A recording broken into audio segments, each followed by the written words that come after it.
Indra Tanon. Cilik gedhe kudu mati saka tangan. Prasinawan Keprayuga.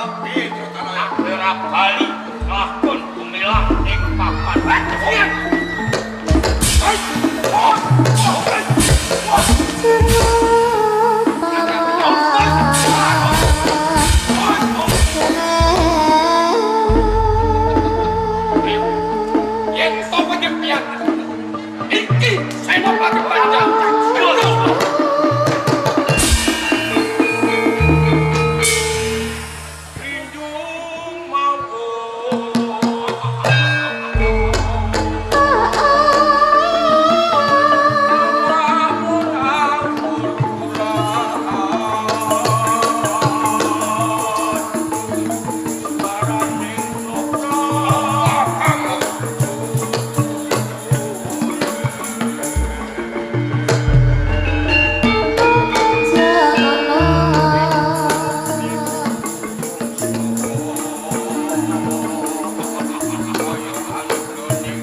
kabar layu karo kowe. Kabar layu. Yo. Sinten ing kemungkinan Pak? Garwamu Indratana ya mati jeneng Malakon.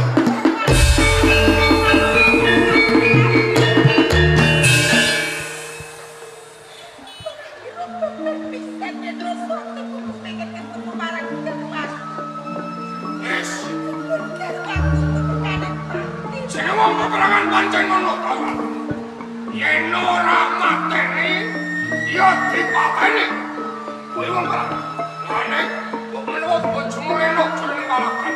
Mulane bojomu temekane Malakon. Sapa?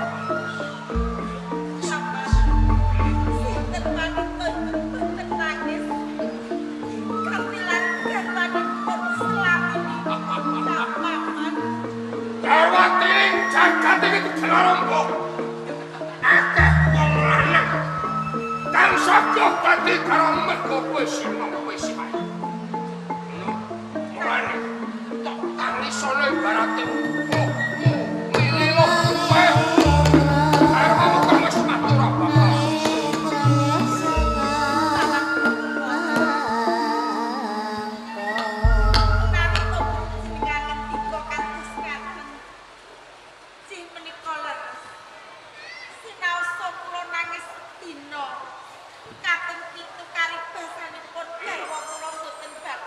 Lah iso.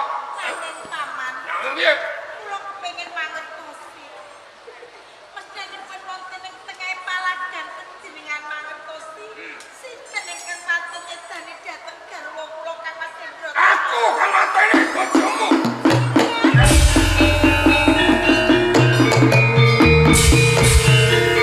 Konggone kanting kawak. Paman Dukmara.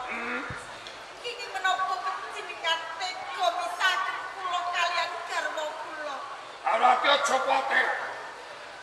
Ilange garwamu matine Indratana ana gantine kang gelem ngukup randamu. Paman. Menawi to panjenengan ngendika radanipun Indratanaya wonten ingkang badhe ngukup. Ya. Lajeng sinten? Aku kang gelem ngukup randamu.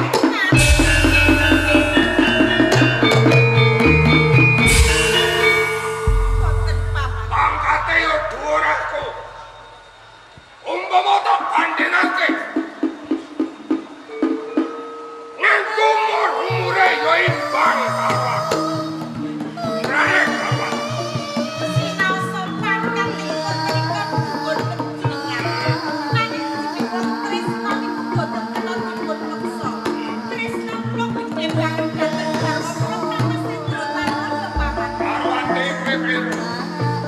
Winten Kresna kuwi jalaran sapa kowe? Ingkang ngendika sinten? Nanging menawi pemanggi kula boten paman. Jangan kowe gelem kulino sama. Saben dina kowe cedhak karo aku lelaki karo.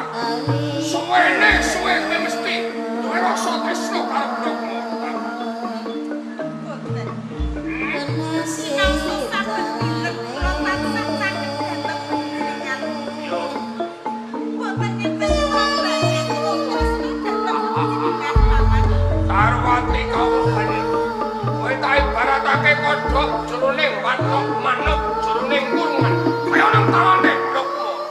Lajeng kersa Kowe panjenengan. kudu gelem ngalati karo blokmu. Boten. Menawi kula purun lelati dhateng panjenengan. Urip kula badhe mulya kalih Yen ing tawang ana lintang.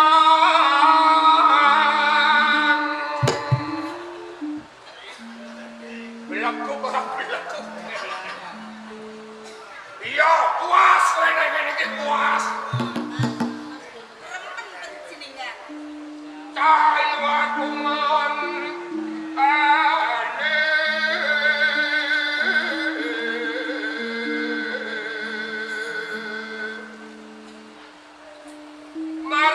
Maraneko eyang koso. Ayo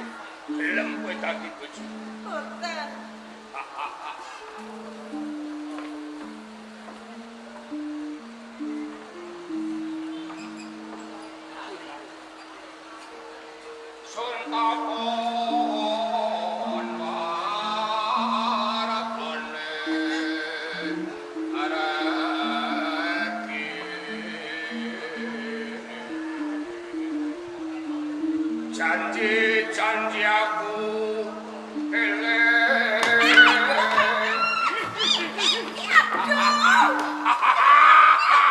Kabar pesanan bisik. aku seneng nek petuk wadon kaya kowe iki seneng aku to awak. Ning kula boten seneng kalih panjenengan. Sumatot sing tias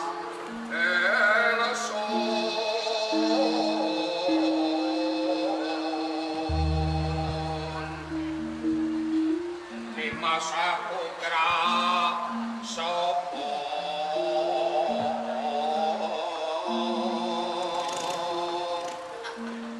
sinak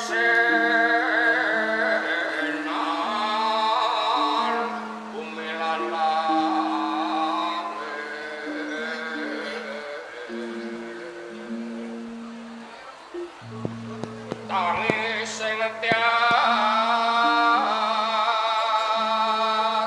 tak toto kuatire pedhot dalan berang-berang dina bengak-bengok nek pedhot piye ngenteni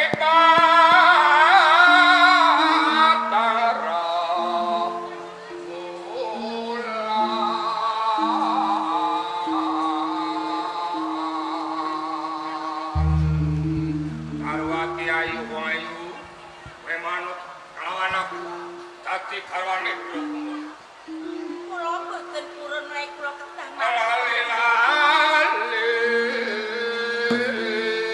tetap bisa lali iki lho paman.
mergo dasare aku iki alus bisa. Aku pinter. Nanging aku kasar uga kulino karwan. Gelem? Boten paman. Kowe ora gelem? Boten. Kowe gelem dadi bojoku?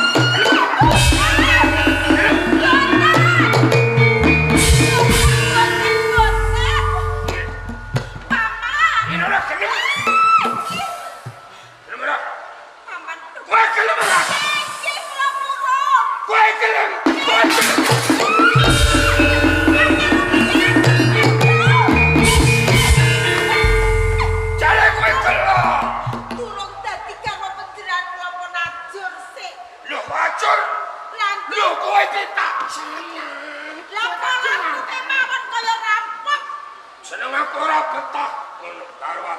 Apa meneh aku wis udakara Sabtu hari aku ora cedak karo wong wadon. Nanging menawi kula boten purun mangke kula panjenengan sedani. Yen kowe ora gelem tugel gulumu. Duh, sampun paman. Piye? Katimbang gulu kula tugel panjenengan goro. Nggih kula purun dados garwa panjenengan. Yen kowe gelem, kowe aja mapan ning taman. Kowe ana ing taman panjenengan gawe taman kang luwih endah.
Lajeng sesulih napa ingkang kula aturaken dhateng kula sak sampunipun panjenengan sampun paring tetulung kalih kula. Kanjeng Dipati, niat kula ikhlas tulus lair batin awit menungso menika mat sinamatan tulung tinulung. Dados kula mboten arep susulih saking panjenengan. Saes menapa keparang kula tetepangan dateng ke anak. oh ngaten monggo kula tak wonten mriki Nduk hati-hati ya aja ninggal tata krama najan bocah bisa kuwi kasusilan monggo kanjenge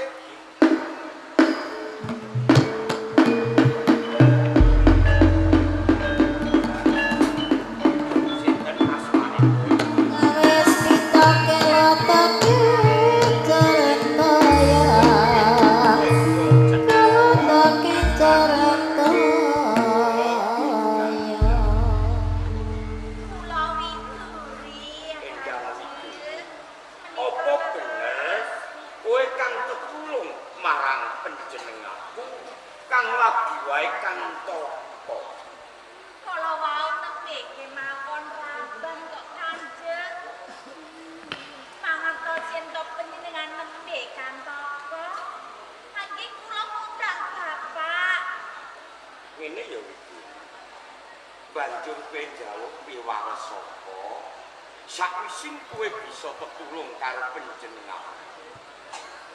Kanjeng Adipati, kula menika ikhlas, kula boten nyuwun napa-napa. Ikhlas iki kowe, aku jeneng Dipati, aku sesembahan ing Kradipaten Sukodana.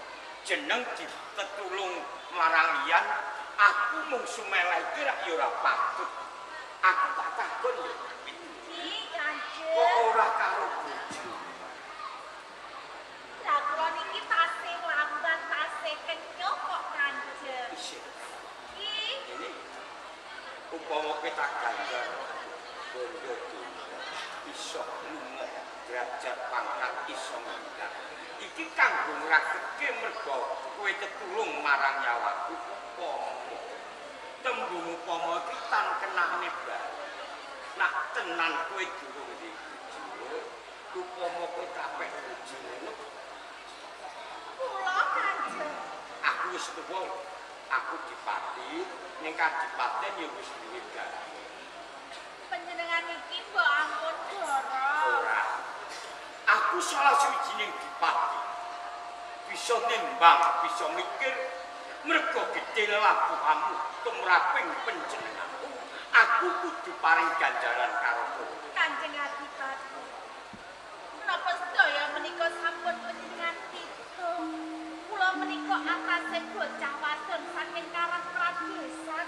Menapa kula pantes enten dipun wengku kalih panjenengan? Derajat pangkat kuwi ora ana beda. Kutha desa padha. Nanging sadurunge aku tak jowo. Nanging kowe tak wahyu mergo aku wis duwe gawe. Apa gelem? Janjane kula nggih purun. Ning kula niki boten nate cedhak bocah lanang kula Urung kok janjane nak iya ya iya nak ora ya ora. Eh, Tembung kok janjane nak iya ya iya nak ora ya ora. lah kula niki boten nate cedhak bocah lanang kula. Ayo dikulinake to. Kowe coba wangsulana. Gelem apa ora? Nggih Kanjeng. Yen ngono ayo tenan. Iku ora cukup mung bae nglatih. Muni gelem. Nanging nek durung ana bukti. Kados Ing papan kene panjenengan aku pengen buktekno sepira tresnamu kang tumanduk marapun kakang. Yang apa aku tuwa iku piye? Kanjeng boten. Wis tak kandhani aku Dipati wis duwe bojo, kowe tak wayu kok buyang Aku nggih seneng. kepele karo aku. Kula niki dipun wayu lho. Kula niki kados nyepi kok lho Kanjeng. Lah sebabipun nggih sampun cetha. Kula niki bocah Karang Pradesan saking Karang Pradesan. Napa panjenengan sepun iki lak nggih yen bae pangan Ora jaya. ketak kowe bocah pesone aku tresna.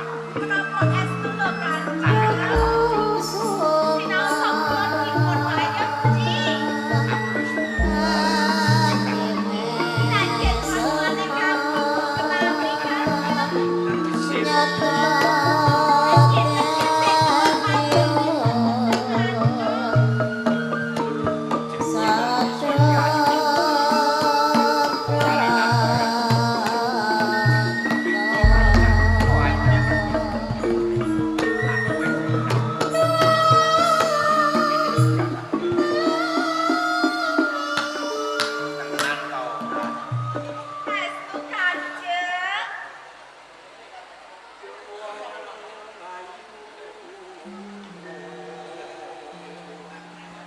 Alon-alon waton kelakon ora sak susu. Dasar rayu warna nipu.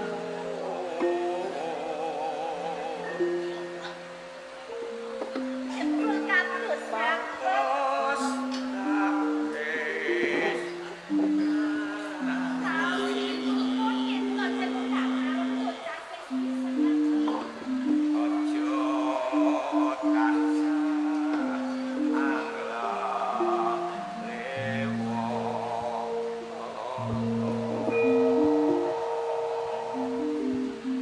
Kene wong ayu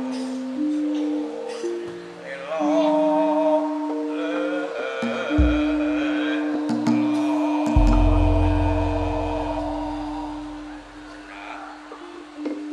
Di rumah seneng banget wis Kanjeng. cukup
Luwih sampun ngimbangi kados yang sempurna keturipan daya. Ingkang dengan Bapak. Ati wis mantep tresno karo Kanjeng Adipati. Kados Ingkang banyak wonten Kadipaten Sukodono. Itu sewu. Mbok pilih panjenengan sampun tresno dhateng anak kula. Sampun ngatur sebedal sio. Monggo wangsulan